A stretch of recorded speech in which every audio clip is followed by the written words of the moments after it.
مرکز مطبوعات وزارت کورهای داخلی تاجیکستان در برنامه تلویزیونیش اخبار وزارت کورهای داخلی تفصیلات کشتار یک دختر از جانب دختر دیگر در نویه 5 را نقل کرد. بنا به گزارش آفاق قادریان، سخنگوی ریاست وزارت کورهای داخلی ولایت ختلان، به شعبه میلیس نویه 5 تلفنی خبر دادند که در دهه اقصای جماعت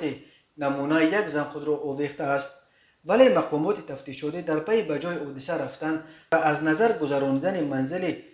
بابول و دلربا سال تولدش 1994 و جسد شریف و شاعره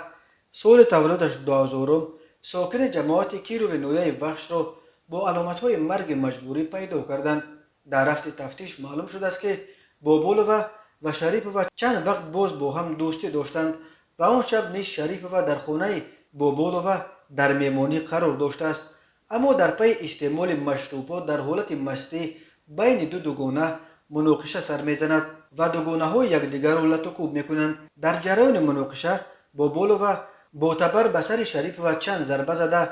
در نهایت او را با ناقل بوغه کرده به هلاکت رسانیده است. بابول و بعد این به انجام خانه رفته خود را به دار کشیده است، ولی اهل اویله از این آگاه شده دلربا بابول را از حلقه دار بیرون کشیده نجات دادند. خود دلربا بابول که در گردنش ایزی کوشش خودکشی هنوز دیده می شود در این گزارش حادثه را چنین نقل می کند: بیرون رفتم، تبر را آوردم و گفتم که اگر باز یک بار دیگر سر مرا ویران کنی به خدا می زنمت. تبر را در برم ماندم و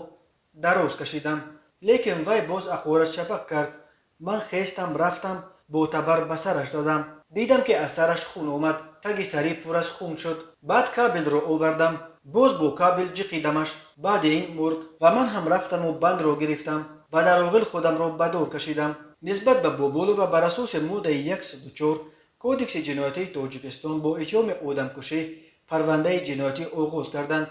و او دست کم 15 سال زندان تهدید میکند.